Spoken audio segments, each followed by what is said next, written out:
Hi, and thank you for watching us here at Tax Talk UK, where we talk about all things tax and also other important aspects of working for yourself, being self-employed or running your small business. So today we're going to talk about work in progress, what this actually means and how to account for it. Before I get into that, if I could please ask you to take a moment to subscribe to our YouTube channel. That way you'll easily be able to refer back to this information if you need to, as well as finding other information that we have available on a whole host of different topics, all aimed at supporting you in your self-employment. So back then to work in progress, what does this mean and how do you account for it, and does it apply to you? So you will remember that we've talked a lot in previous videos about ensuring that your sales align to the cost of those sales for the financial period that you're looking at. And what you may remember is the very simple example that we use when we talked about stock adjustments, where if you spent £400 on 4 items of stock,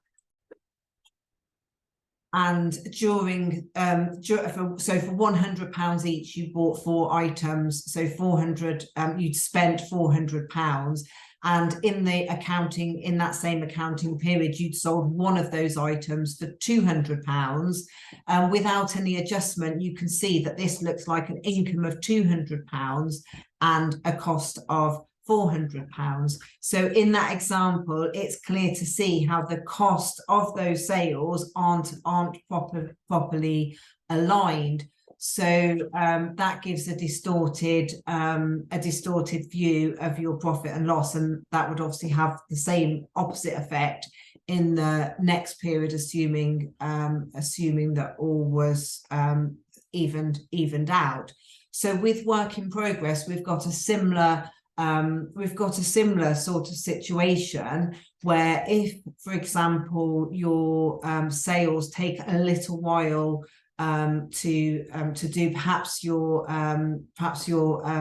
building in the construction industry and you're doing a project that takes a couple of weeks to complete, and that the work is going to be invoiced to your customer at the end of the works. Now, let's say, for example, those works take 2 weeks, and 1 week is in the end of one financial period, and the second is in the start of the next financial period. So they straddle 2 financial periods. So then we need to look at which period the cost of sales are going in, because if you bought all your materials for that job at the start of the job, then you're going to have all of your cost of sales in the first financial period, but all of the sale in the second period. So we can see there that the sales and the cost of those sales aren't aligned. They're not both falling in the same period. So here we need an adjustment so that the cost of the sales and the sales that have risen from those costs of sales are both in the same period. So with a work in progress adjustment, what work in progress means is exactly as it says, work in progress. So when you get to the end of the financial period, the work that is in progress but not yet invoiced, so that invoice is going to fall within the next financial period, and therefore the value of the work that you have completed but not invoiced at the end of the financial period is your work in progress figure, and that is the amount of the adjustment that you would need to make.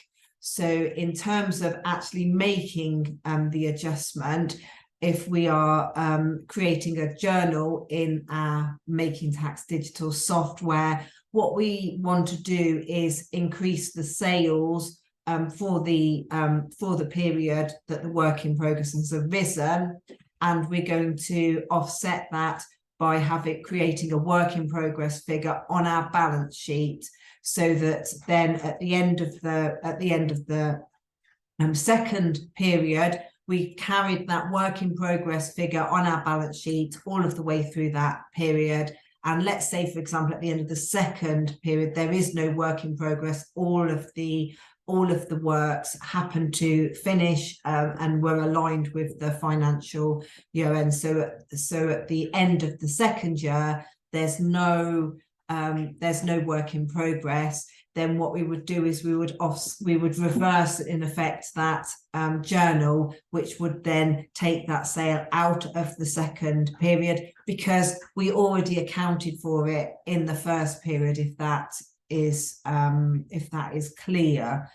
So what we're actually doing is just making sure that that sale sits in the period that the work was actually completed, not necessarily when it was invoiced. So of course, the bigger the jobs that you're doing and the longer the period of time, then the more important it becomes for you to be doing your work in progress adjustment. Because of course, if you don't do that adjustment, everything will, sort of come right in the end, but you're not going to have an accurate reflection of your profit for each period, because it's going to be skewed by not having made the adjustments to make sure that the sales and the cost of those sales are falling in the same period. So of course, if your jobs take a smaller amount of time, then it's likely that the work in progress figure is going to be smaller. But the bigger the job, unless you're invoicing in incrementally, then of course the bigger the period that you've done the work in that first financial period, but that actual invoice, so the sale without any adjustment, falls in the second period.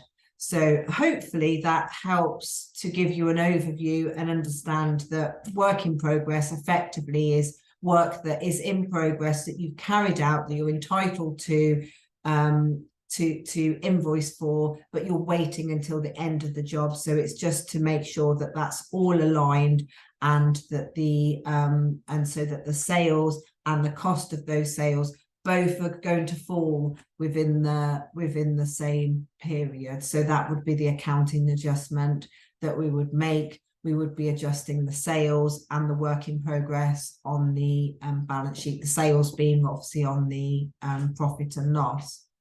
So hopefully you found this helpful, and that's helped with your understanding of what work in progress is and what we mean when we talk about work in progress. Thank you very much for watching, and please do remember to subscribe to our YouTube channel, and please do check out the other information that we have available to help you in the success of your small business. Thank you for watching. Goodbye.